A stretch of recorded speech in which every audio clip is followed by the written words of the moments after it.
This is episode 352 of That Shakespeare Life. Just like the work of William Shakespeare, That Shakespeare Life is supported by our patrons. Listeners just like you can power the work we do here and access special insider extras. Learn more at patreon.com/thatshakespearelife and stay tuned for even more details. Hi, I'm James Lowland, the director of the Shakespeare at Wyandotte program at the University of Texas. Another great method for studying the life of William Shakespeare includes listening to this. It's That Shakespeare Life with my friend Cassidy Cash.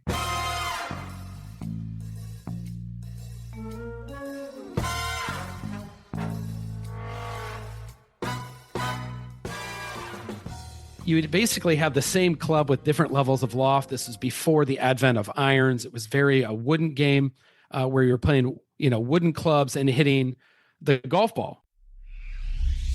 Welcome to That Shakespeare Life with Cassidy Cash. Cassidy believes that if you desire to successfully learn or perform Shakespeare's plays, then understanding the real life and history of William Shakespeare himself is a must. That Shakespeare Life is the podcast that helps you go beyond the curtain of some of Shakespeare's most iconic works and explore the world of early modern England as Shakespeare would have lived it, learning from the writers, historians, and performers who know it best.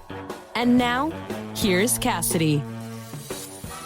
Shakespeare may not mention the word golf in his plays, but in exploring history, it seems that the game of golf not only existed for Shakespeare's lifetime, but it was a little bit obscure. It certainly wasn't something that was played widely by the masses, but nevertheless, it was present for Shakespeare's lifetime. And some major moments for the history of golf overlap with the life of William Shakespeare, including, for example, it was England's King James I, patron of Shakespeare's company, the King's Men, who allowed golf to be played on Sundays. Here today to help us explore the history of the game of golf for Shakespeare's lifetime, including what equipment was used, what kind of rules were in place for the game, and what archaeological records survived to tell the tale about what golf was like in the 16th and 17th century, is our guest and founder of the Society of Golf Historians, Connor Lewis. Connor Lewis is the founder of the Society of Golf Historians, which has over 50,000 members worldwide. He is the host of the Talking Golf History podcast, which is nearing the end of its 6th season and is often ranked inside the top 20 most downloaded podcasts on the game of golf. Connor has been published in several golf publications and is often used as a media resource on golf's history. Connor served as the co-host of the Golf Channel's The Lost Lido, which played an integral role leading up to the restoration of the Lido Cup at Sand Valley. He specializes in sharing and conserving golf history through various storytelling methods, including audio, film, the written word, and photographic imagery. You can find out more about Connor and links to his work, his podcast, and the Society of Golf Historians, all packed into the show notes for today's episode. Before we dive into the conversation about golf today, I want to let you know that there's coordinating history content, including museum artifacts, research articles, paintings, woodcuts, some of these archaeological records we're going to be mentioning, and more, all about the history of golf, golf balls, and other extras you're going to hear us talking about today, all packed into what's called the detailed show notes available for patrons of our show. On our regular show notes page, where you can listen to the audio of our episodes, there is a Patreon button where you can log in or sign up to be a patron, and all the extra content will open up right on the page so you can see the visual history of what we're talking about while you listen to the show. For this week, the URL for where to find those extras, it's CassidyCash.com/episode 352. That's CassidyCash.com/EP352. And now let's dive into the history. Hello, Connor. Welcome to That Shakespeare Life. Thank you so much for having me. As I understand it, golf has a pretty strong history in Scotland, but was golf popular in England for Shakespeare's lifetime? Oh, it's kind of a loaded question. Popular, I'd say absolutely not. However, I would say the same thing about golf in Scotland. They both existed during Shakespeare's time, but I guess you'd call it popular perhaps for the gentry, right? For the elite class. We know golf. I think the first mention of golf comes in 1457, well before Shakespeare's time. The first mention I know of in England happens in 1513, and it was Queen Catherine, who was the queen consort of England. She wrote a letter to one of the cardinals talking about the growing popularity of golf in England.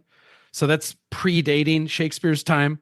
But I think if you really look at it from an English perspective, the real catalyst for golf growing in England, though it, resides in England, at least in 1513, and it's growing, is the death of Queen Elizabeth I in 1603. Why is that important? She did not have an heir to the throne. Weirdly enough, Mary, Queen of Scots, who many credit as the first, known, I'm using quotation marks, female golfer, her son ascends to the English throne. It was James IV, I believe, right? King James IV. And with this ascension to the throne, we have golf certainly coming through the gentlemen and gentlewomen that join him in England.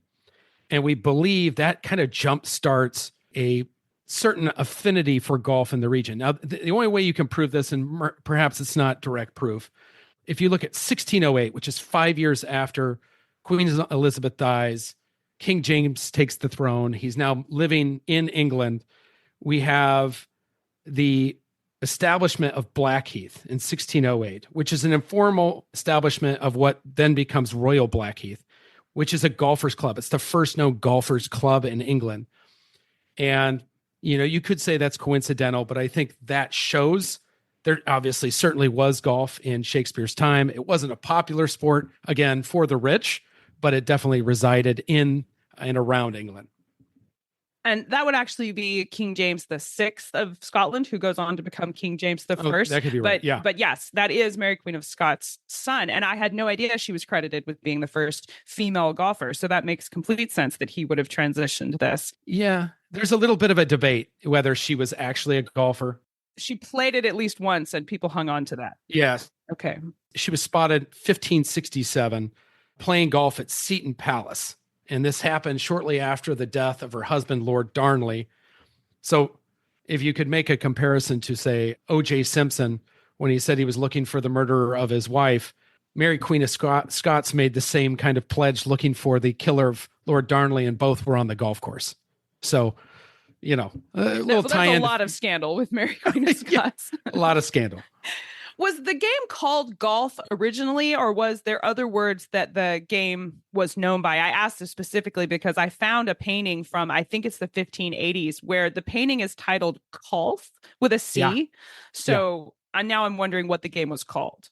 Yeah, that leans a little bit into how the game originated, right? So there was a Dutch game called Colven, and in a singular form would be called Kolf, Kolf. So if you read the early historians of the game from, let's say, the 1890s, they believed, many of them, that golf evolved from the game of Colven or Kolf through the ports of Leith Links specifically. And I don't think we know, but I think there's some credence to that. That was a ball and stick game. It was played above ground, often on ice. The word Colven, which is singular Kolf, which could be golf, translates essentially to the game of club, which I think that's probably fair to say was a direct translation for golf as well, game of club. Now, modern day historians, specifically David Hamilton, did a lot of work to disprove that idea of Kolf and Colven being a direct ancestor. And he believed, and I have to say it because the two names are so delightful, that the game of Shinty and Sally Bodkins might have been the game that eventually evolved into the game of golf. But when you get to the spelling of it, I think you can see this from Old English. A lot of things were spelled phonetically. So depending on the dialect of the group in Scotland or English, you would see Golf, Gouff, Goff, Gouff. And they were all used, mixed and mingled, depending on where you were in the world. We will spell Solly Bodkins for you, so you can see that in the show. Yeah, it's so good, today. Right? Solly it's fantastic. Bodkins. I'm going to use that. And by the way, it wasn't played into a hole. Again, you're playing basically, on the streets to a lamp post. So it's not that different than Colven too, although Colven was traditionally played on ice. So it's just a cool transitional period in the 1400s of how the game came to be. Well, now you're calling it a game of clubs. So tell us about whether or not the game was actually played with golf clubs. And if so, what did a golf club look like in the 16th and 17th century? Yeah, they were, there's not a lot of change other than shape of head from let's call it the 1400s, 1500s, all the way into 1870s. I know you probably won't be able to show this off. Obviously, we're talking on a audio form, not visual. But if you look right here, this is a similar head shape to what a club would look like back in Shakespeare's time. So if I were to describe this, the head is roughly 6 inches in length. It's 1.5 to 2 inches deep. It has what they'd call a scared neck, which is where the head and the wooden shaft, probably apple at that time, would be seared together through glue, which would be animal glue, and twine to made into one club. They were relatively long in length, over probably 42 inches if you're talking about a play club. You'd have maybe 5 to 6 to 7 clubs that you would carry. There were no golf bags back then. And the shafts are extremely whippy. So you would basically have the same club with different levels of loft. This was before the advent of irons. It was very a wooden game where you're playing, wooden clubs and hitting the golf ball. Now, the golf ball way back when could have been played with wood, but in Shakespeare's time, he would have been playing a feathery. And a feathery is a very interesting golf ball. It's really interesting because of the time and effort it would take to make.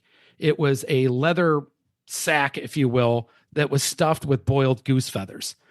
And the process of doing this, I think a great ball maker, now this is in the 1850s, so we're almost 200 years from Shakespeare's time, but a great golf ball maker could make, 8 to 10 golf balls in a single day, which made them extremely valuable. As a matter of fact, those featheries often would cost more than what a modern day driver would cost if we were talking about the play club. So you could have a play club made cheaper than one golf ball made of leather and feathers. So fascinating times, but I think that also speaks to why the game was for the game of the rich.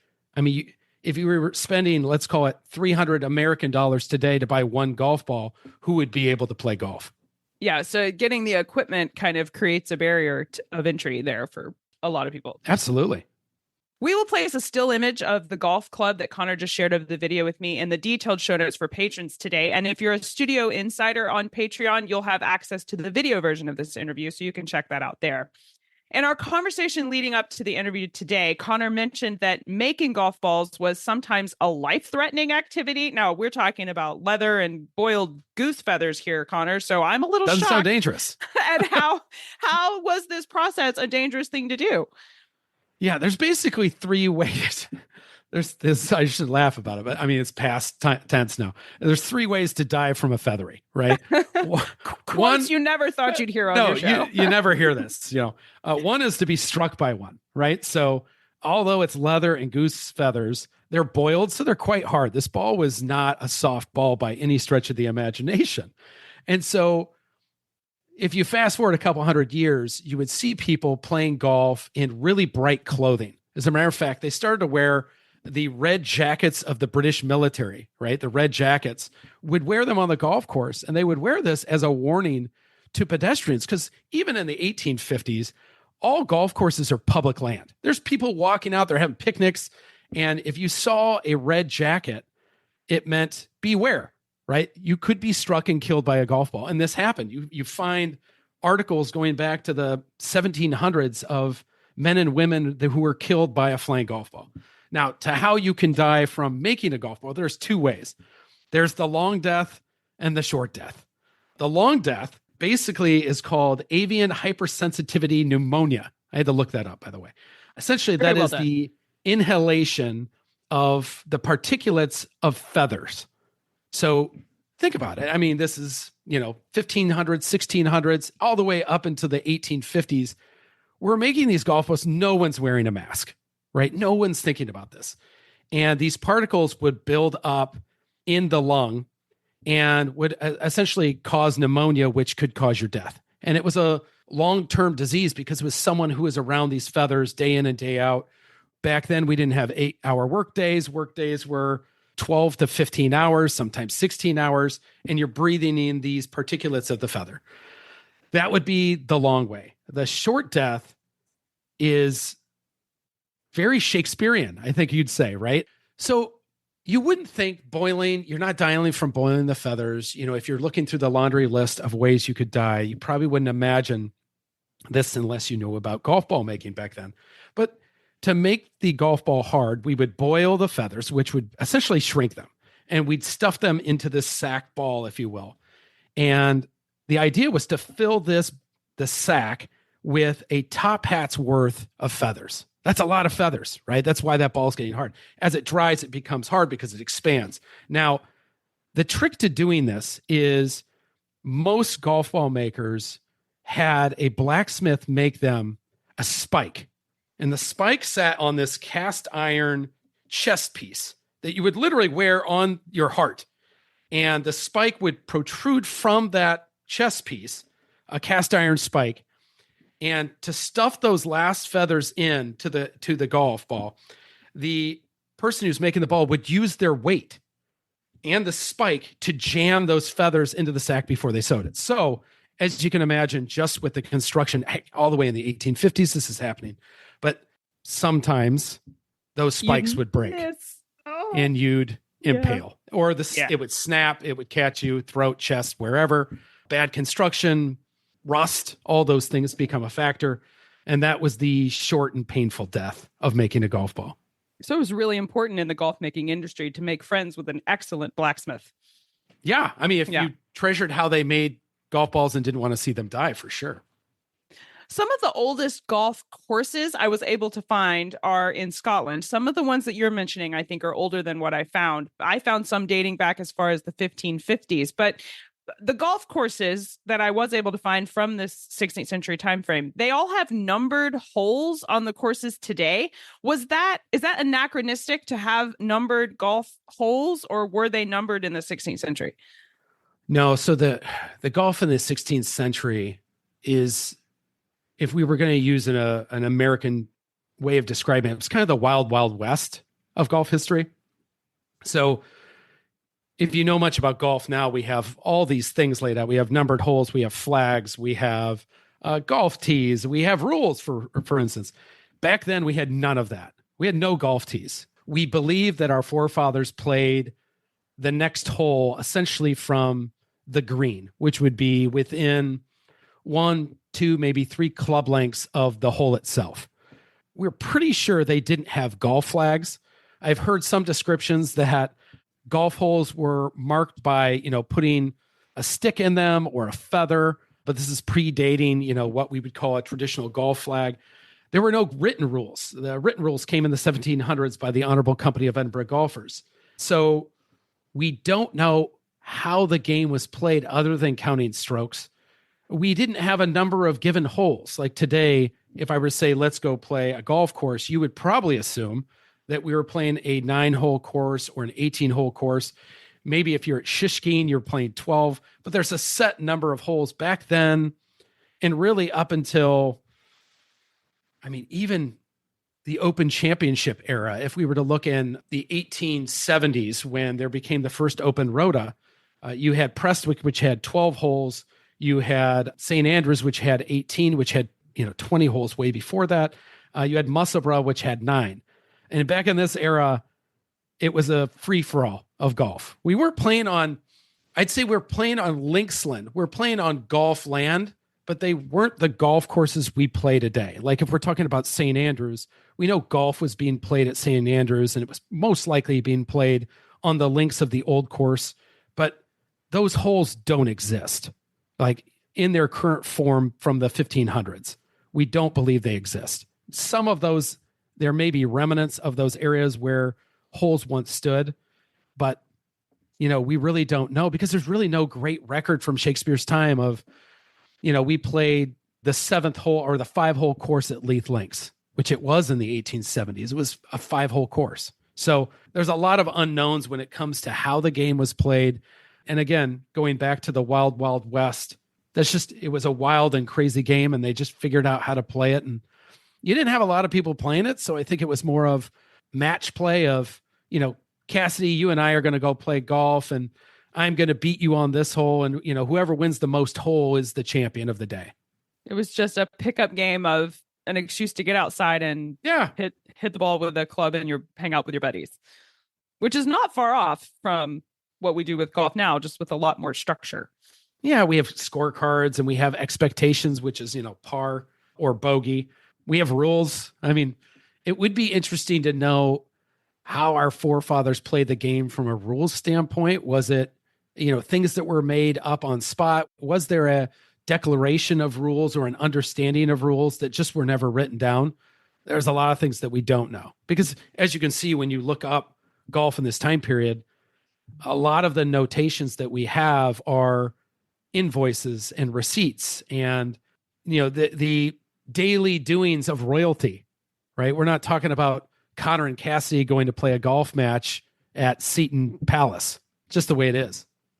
Now, you alluded earlier to King James I passing a law allowing golf to be played on Sundays in England. Was this a law that he brought over from Scotland? And does this law imply that it was illegal to play golf before this decree was passed? And if it's just for the elite anyway, why would it even be necessary? I mean, surely King James can just do what he likes. Yeah, I mean, a lot of it came back to how different religions viewed the Sabbath. Even today, if you look at St. Andrews, golf is not played on Sundays unless the Open Championship or a tournament is being played there.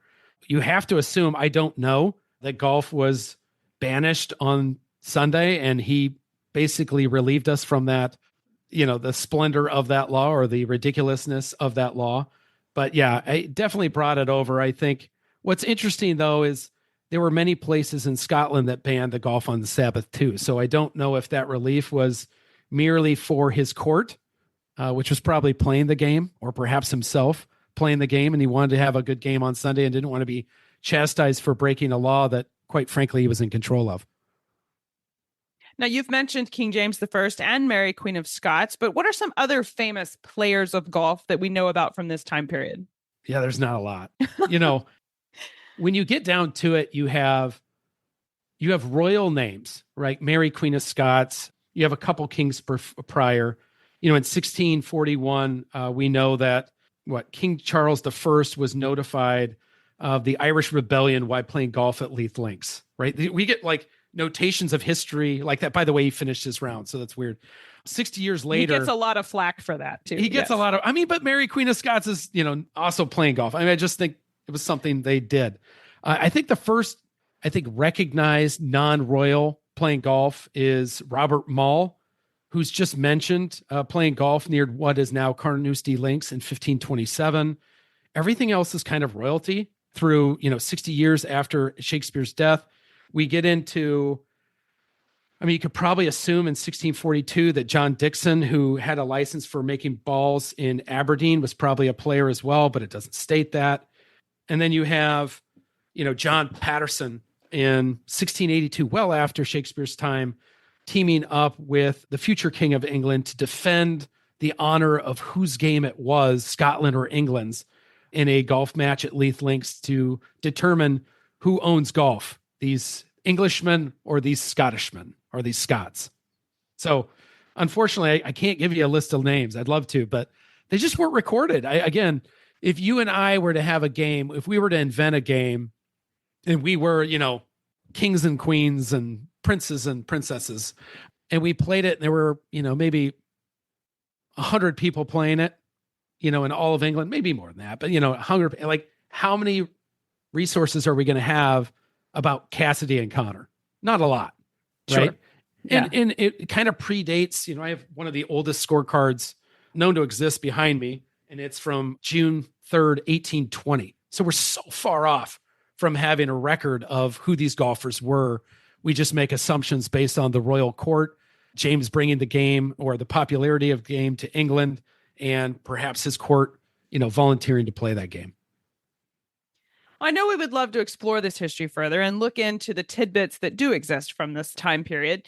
And I know that you are an excellent source to ask about where should we begin if we're new to the history of golf altogether, and we would like to look into its beginnings and certainly its overlap with the life of William Shakespeare. Where should we begin to learn more?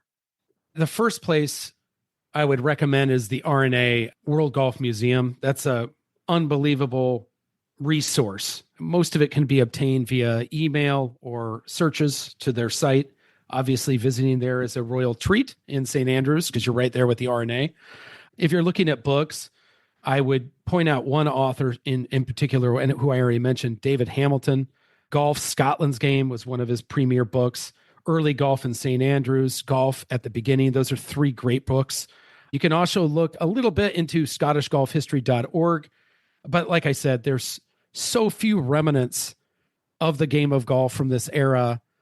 A lot of it is putting facts that we know that are put together through gaps of 20 years in some cases to put together a story that can be told.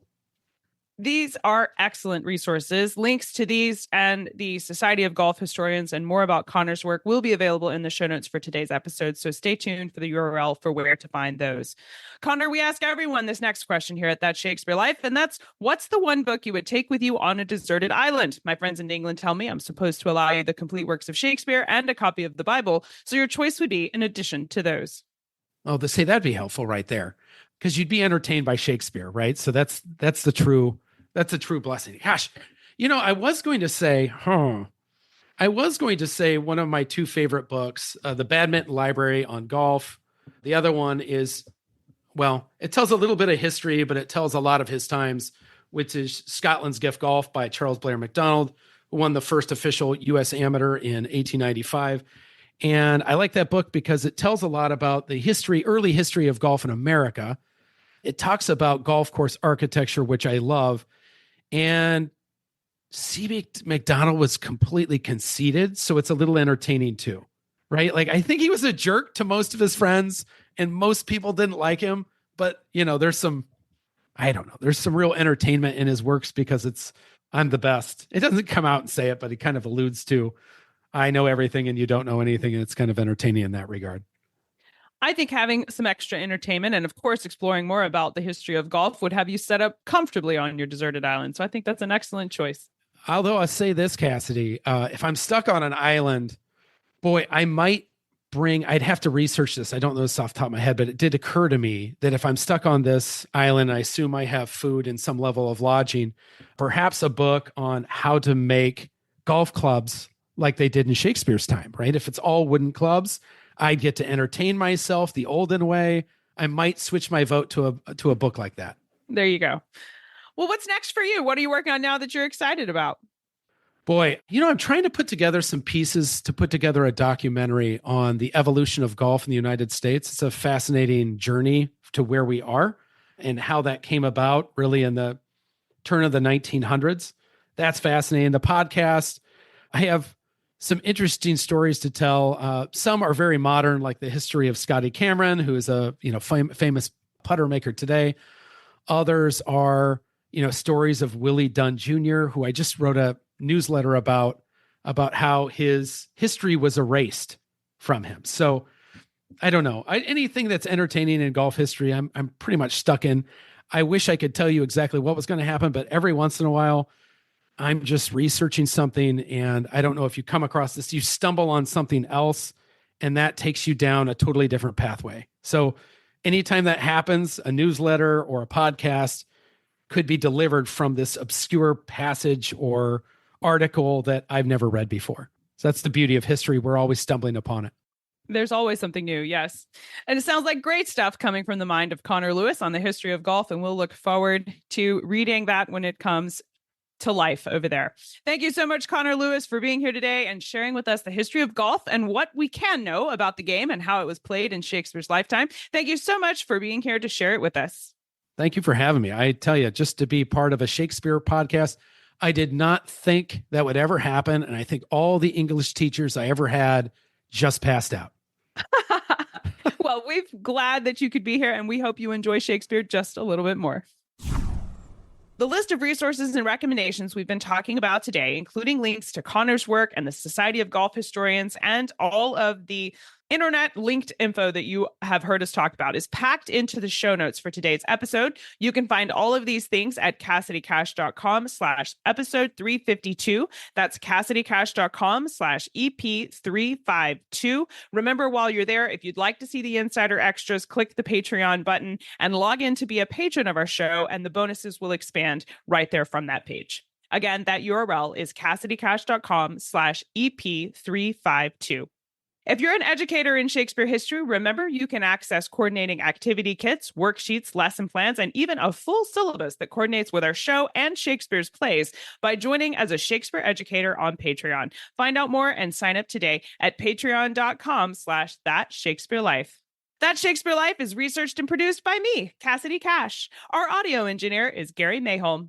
That's it for this week. Thank you for listening. I'm Cassidy Cash, and I hope you learned something new about the Bard. I'll see you next time. Bye-bye. Thank you for listening to That Shakespeare Life. As always, the best conversations happen after the episode over at CassidyCash.com. Become a part of a vibrant Shakespeare conversation by adding your voice over at the website. Until next time, remember, when you want to know William Shakespeare, you have to go behind the curtain and into That Shakespeare Life.